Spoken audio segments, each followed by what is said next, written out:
What if we told you that the Walt Disney Company is making conscious decisions, we believe, to destroy Walt Disney World and the experience and the value you receive when you purchase a ticket? Folks, it's real. And if you don't believe us, stick around. We'll prove it by the end of the video. We'll win you over, even if Disney is making you lose over and over again when you visit what was the happiest place on earth.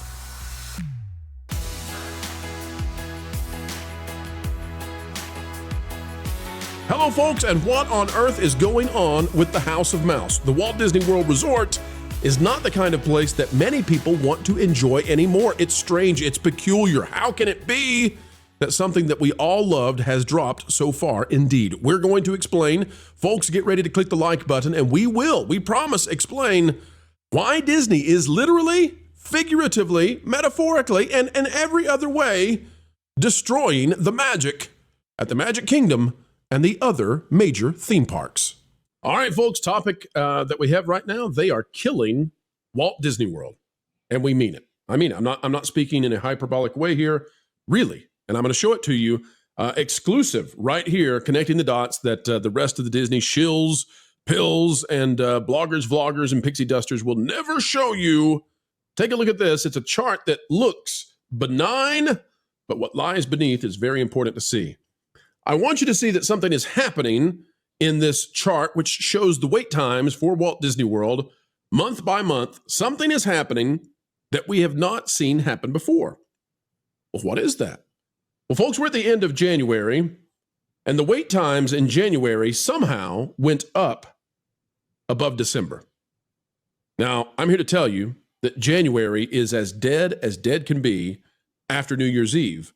Yeah, you get a weekend, you get a single holiday weekend, and yeah, you get a race, but it doesn't make up for the fact it's cold, it's gray, the kids are back in school. January is empty, and it's always empty. So how in the world did they manage to somehow get the wait times to go up? And remember that it's in Disney's financial interest for the wait times to go up, because if the wait times are up, then you're buying Genie Plus. But how can that be if nobody's there? What would inspire people to buy the Genie Plus pass at a great expense and thus save Disney? Well, this would. Here's how they've managed to do it. From WDW Passport, covering the breaking live wait times across the Disney parks, let me show you how they have managed to make it so that people are still buying Genie Plus and the wait times are up even past Christmas and Hanukkah and New Year's Eve and Thanksgiving. There are longer wait times right now. And I don't know if you all heard about it, but there was an Arctic blast that made nobody want to be at Disney World. Take a look at how they managed it. Let us count for your 200 schmackrels that you paid to get into Epcot. Let's count how many things there are to do, because some of these are not things to do. Let me count them, okay? Frozen Ever After, 1. Guardians, 2. Journey into Imagination with Figment, that is a very generous 3, and you all know it. Living with the Land, 4. Meet and Greet, nope, not going to count it. Meet and Greet, nope, not going to count it. Mission Space, 5. Remy's, 6.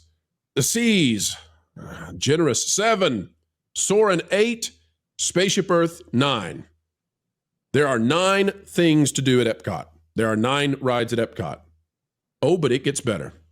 Let's go to Hollywood Studios in January. Alien Swirling Saucers, a very generous 1. Meet and Greet, nope. Meet and Greet, nope. 2, 3, 4. They're going to destroy the 4 in the summer. Think about that. 5, they're going to change this next ride, Rock and Roller Coaster. So that'll be down too soon. Slinky, 6. Star Tours, 7. Meet and Greet, nope. Rise the Resistance, 8.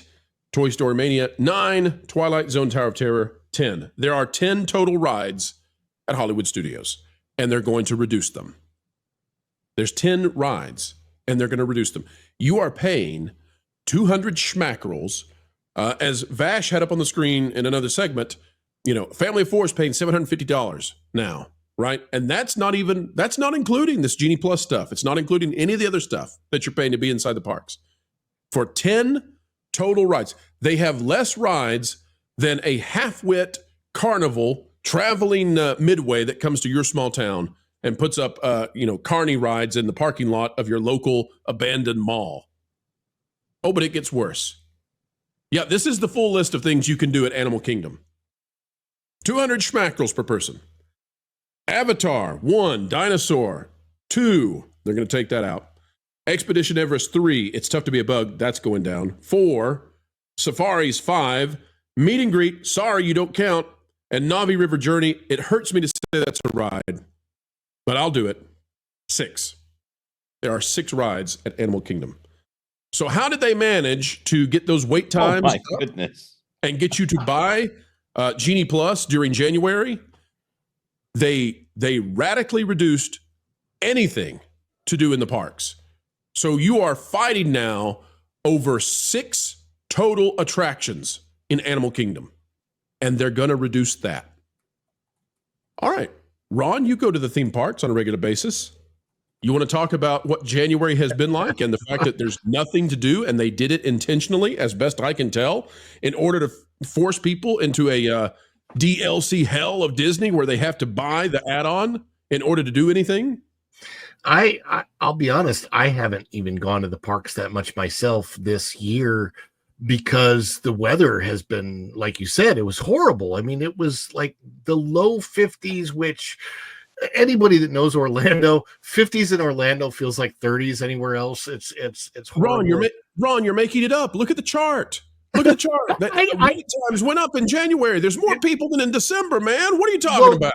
Look, when you have okay, I know you listed the rides, but half of those rides are down during operating hours. Yes. I mean, I don't know if you remember that, like Tiana's Bayou Adventure never operates. It's Tron goes down all the time. As far as Epcot is concerned, which is the one park that I like, it's just bizarre. Like, when I went to Epcot on the opening day of Festival of the Arts, there was nobody there in the morning. Now people were coming in the night, but I think they came in to, it seemed like the Broadway thing, like that was the night that the person from Broadway that sings Let It Go from Frozen was coming in. So I don't really know. I was there yesterday at Walt Disney World. We didn't do a darn thing in the parks. Everything that we did was at the resorts. We went to Boardwalk. We went to the Grand Floridian. We rode the Skyliner and the monorail and that stuff. But it's getting to me now to where I enjoy spending time more at the resorts than going to the parks because it's just, and I get into the parks. I have an annual pass. I get in, I park for it's great, but it's also very, very sad for me. Like, I can't step in Hollywood Studios without remembering what it used to be like. And Hollywood Studios is so downgraded. And everybody's saying it now. It's not just me, and it's not just people like us, but there are pixie dusters talking about how Hollywood Studios is not the park that it used to be. And it's kind of starting to, okay. I think another perfect example is Cosmic Rewind, Guardians of the Galaxy Cosmic Rewind, which may be the best attraction at Disney World, is starting to wane because who cares about Guardians of the Galaxy anymore? I mean, when you throw IP in the moment that's popular, it's going to lose its popularity over time. Why are they putting Monsters Inc. in? Who cares about Monsters Inc.? So, okay, hold on, Ron. That's exactly right, because Jim Henson is going to be popular forever because it's Jim Henson. So the Muppet Vision thing, that's always going to be popular. Big Thunder Mountain Railroad, it's its own thing. It's always going to be popular. Space Mountain, it's its own thing. It's always going to be popular. Haunted Mansion, I can keep going. Their obsession with IP is destroying them because that's a churn that you can't keep up with, right? And so I want to go to Jonas real quick. Jonas, talk us through just how strange this is, what they've set up, where they are monetarily incentivized, the Walt Disney Company, to give guests a worse experience. It's so bizarre. Well, I'll also point out that I think is it Disneyland or Disney World right now that just sent out a promo on Instagram that if you're a pass holder, you can get 50% off of Lightning Lane multi-pass. So they are Disneyland. Yep. So they're pushing that out there right now. Also, I'm going to point out that Animal Kingdom is supposed to be the not a zoo park. Their animals are supposed to be animals throughout that park for you to experience. The parks themselves used to be the draw as opposed to the rides, but the park itself doesn't have a lightning lane. Although if they're taking cues from Tokyo Disney Sea, maybe that'll change. Or is it Tokyo Disneyland that's got the you have to get a pass to get into the new land? Hopefully that'll be going away soon. This is something where if it's unethical, to say the least. It's the kind of nickel and diming that Walt himself railed against, because nickel and diming people, they will never forgive you for it. This is a company that has catered so much to adults that they are looking for the next big thing, the next case of FOMO that they can hopefully get you in there so that you can get on the rides, you can get the Instagram, so that you can after you're done, you can get the unique alcoholic beverage that I'm sure tastes totally different from all the other alcoholic beverages. Cupcakes, ears, and margaritas. No rides. And Jonas, just to give you an example, Dollywood, you were there, I think, last year or the year before. It's like 40 to 60 rides. You go to Universal, ride after ride after ride after ride. We're looking at Animal Kingdom. There are 6 rides at this theme park that you're paying $200 a day to be in. It is, and by the way, Dollywood is a joy throughout. If you're a person who likes ambiance, I meant what I said. When I went, it was closer to the fall, and it is seriously the most naturally beautiful theme park I've ever been to in my entire life. Absolutely. Mark, well, let me go to Vash. Vash, you wanted to hop in. What do you have there?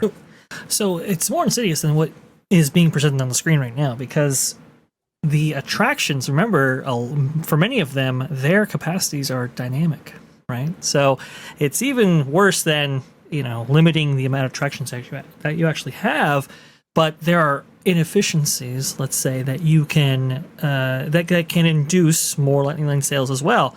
For example, if you have, let's say, an attraction that has a number of boats, let's say for Pirates of the Caribbean, what happens when you reduce how many boats are going through that flow and you reduce the operational capacity of that attraction? Then those lines aren't as efficient as they were. They don't move as efficiently, and that's a way to increase the wait times there as well. We've also seen a diminishment of entertainment at the parks because, entertainment costs money, but when you have a lack of entertainment, that also places enhanced emphasis on those attractions for, in which people have less to do, again, inducing more sales that way. So again, there are many different levers, as a previous CFO of the Walt Disney Company used to say, that the company can pull in order to induce more sales and increase revenue at these parks. And it's really diminishing the experience. And a lot of people are finding out about this. This is why I think Fortune ran the article that it did, because it is very apparent that the value statement simply isn't there. And as the company puts more focus on these attractions and so forth, run them into the ground, and which we had to have longer refurbishment cycles in order to get them back up again, and the quality of the experiences diminish precipitously, I think that's why people are more likely to go over to the competition, like Universal's Epic Universe. Yes, and I think public sentiment towards the parks has shifted. Disney is no longer seen. Mark nailed it earlier when he said that it's not a value add anymore. People don't feel like they're being treated the way they once were. Mark, do you think that Universal or any of these other companies have a real shot at eating into the apple that is Disney's today? Yeah, I hope. I mean, they should be punished for this. I'm looking at, when I got out of the Navy, one of the books that somebody handed me before I got into corporate America was Built to Last. Disney's on a list of 18 companies here that are, according to the Wikipedia page, taking a leadership role in their industry, offering innovative products and services and consistently outsmarting rivals. And so, in my opinion, it looks like maybe Disney shouldn't be on this list, because outsmarting its rivals, the culture has changed, and Disney no longer produces the product it used to. And the product that Universal is producing, it looks like they acquire culturally relevant IPs and make good rides. And so people want that. If I'm trying to figure out where to bring my family of 4 kids, and they don't talk about anything at Disney. They talk about like Harry Potter and Nintendo. Oh, And yeah. so I'm sure that Universal is probably going to figure out a way to put a Minecraft ride in there too, or something, if they can get their hands on the IP. And Disney, it's like, what are they building right now that anybody wants to go see? And now I look at the ticket prices, and I don't keep track of those things, but it looks to me like Universal parks are probably 30-40% cheaper than right. Especially if you go for longer trips, their ticket prices go down a lot quicker than Disney does if you're extending out the length of your trip. Yeah. You make a really good point, Mark. By the way, there's DreamWorks Land, which was done. Oh. They did it for super cheap, but is still things that would really amuse a kid for a long period of time. I don't know why Disney has put themselves in this position where they are giving everyone else the benchmark for their own comparative advantage here. If you know what Disney was like in the 90s, that's pretty much what Universal is like today. Ron, you look like you might have some thoughts on that. Well, so yesterday I had the opportunity to drive into Epic Universe, okay, as much as you can drive into it right now. So some of the roads are open because they've got roads open to Stellanova, the resort that's there. And I am telling you, my son, my 12-year-old son who's in the backseat, he's just glued to the window to look at everything that's coming because they have Mario. Mario is an IP, and Nintendo, that IP, that's lasting. It's from us in our generation, goes all the way back to the 1980s. We love it. It's going to continue forever. This video game IP, putting it into parks is just freaking genius. A kid that played Mario Kart can now go ride Mario Kart. You can't tell me every kid in the world is going to not want to do that versus Princess in a Castle. I'm like, I will say though, my kids are going nuts for the idea of visiting Princess Peach's castle. Yeah, well, that's a different princess. Because Disney doesn't do princesses in that way anymore. They're not about the princesses that live in castles. They're about the princesses that go out and do the things that the boys used to do. So if you want that actual princess experience, it's at Epic, which is so odd to me that they are also ceding that ground to Universal. It's bizarre that Disney cannot get out of their own way and actually cater to customers. And the castle, the Harry Potter Hogwarts castle at Islands of Adventure is also very iconic, and you see that, and it's I mean, if I have a young family today, I just can't imagine kids wanting to go to Disney over Epic when they see both things presented to them. Here's what you have over here. Here's what you have over here. Disney isn't doing anything. Like, look at Disney Plus. They could be utilizing that to bolster the parks, but it's doing everything they're doing is the opposite. It's like they're pushing people away from the parks. And I could tell, look, I have a very good friend that brought her family here in January, and I asked about the experience, and she the first thing that she talks about is the number of cast members that don't look like they're wearing the correct outfit. I don't know how to say that, and hopefully you guys understand what I'm saying, because I'm trying to put it in the nicest way possible. Addressed? But maybe something that old Disney would have addressed the situation. Yeah, let's put it that way. But I know that Skittles has some things to do with it, maybe, or taste the rainbow kind of a thing. But it's not something that some people walking into the parks nowadays are really taken aback even just by that. And that goes back to the situation that Mark Mitchell pulled for back, a couple 2-3 years ago, when that situation was going on with the fight with the state of Florida. It's Disney isn't where people want to. What is that? These were the published Disney Look standards back in April 2021. I mean, this is what they put out. This is wow. Yeah, it's just, that's not. When I was hired for Disney in 2014, let me tell you, in 2014, when we put our costumes on, they literally have a manager coming around who is a Disney Look manager and said, your gig line is off. The gig line being a military term, meaning that straight line with the tie and the straight down, zips up, everything. I'm like, what happened to that? You go into the parks now, and sure, cast members, there's still a lot of great cast members, nothing against them, very friendly, but it's definitely not the same. It's definitely not the same. It's not the same experience, and you're paying more to go to a place that is giving you less. Again, the value proposition that Mark brought up, it doesn't have, Disney does not have the value that it once had, and period, end of story. And remember, folks, they're doing it on purpose. Mark, I'll give you a final word on it. Yeah, what we're looking at is cultural collapse. People keep coming back to woke and DEI and blah, blah, blah. But you talked about a gig line. I had to have a gig line too. But, you know, in the Joe Biden presidency, we saw an image of an Army colonel in uniform released with a leather dog mask. Now, that's what we're literally dealing with. And so here's something I don't hear talked about a lot, and people can look this up. You work in an investment bank sells a lot of equities, and they also have research analysts that produce a lot of research on the equities. And if you can imagine, there are some perverse incentives there. And so in a culture that is trying to eschew religion, is focused on individuality, has lost a sense of integrity. If somebody went to Grok, I would put this exercise to you. Go to Grok and ask it, list the top 10 potential sources of what's the word I'm looking for? The ways in which the integrity of a research analyst at a top investment bank could be challenged. And what you're going to find is it's absolutely horrifying. So I have a hard time thinking, with this much money at play, that there aren't all kinds of backroom deals, all kinds of communications beyond the firewalls that exist that shouldn't be there. And we saw, didn't a research analyst from JP Morgan go to the upper level of Disney corporate? That's a place where there should not be a revolving door.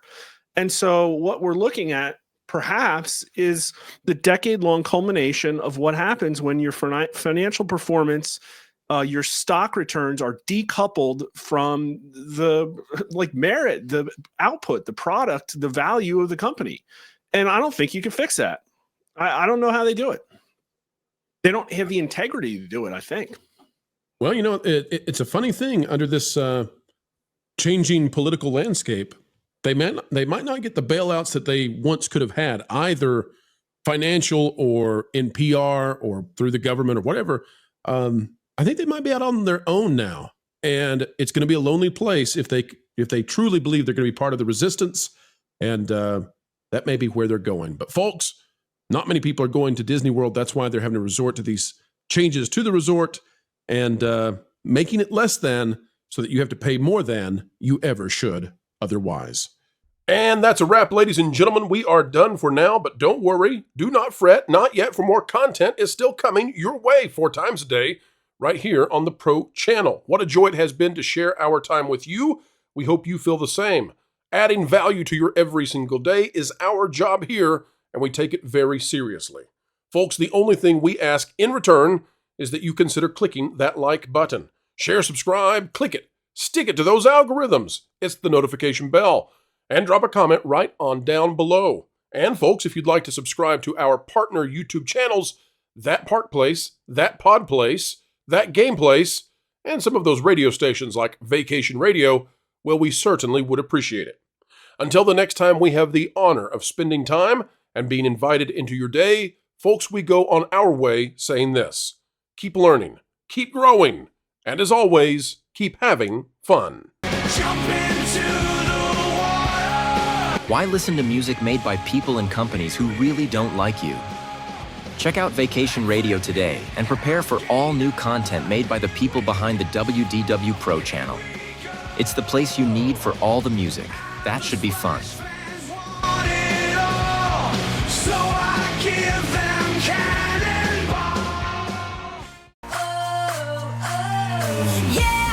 Hundreds of songs, every genre you can imagine. Listen live on YouTube and enjoy a set list that's always sunny. It's Vacation Radio.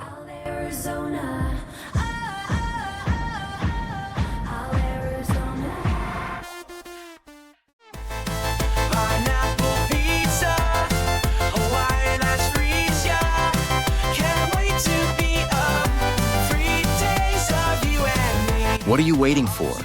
Every WDW Pro video has a link to Vacation Radio in the video description. Try it out and subscribe today.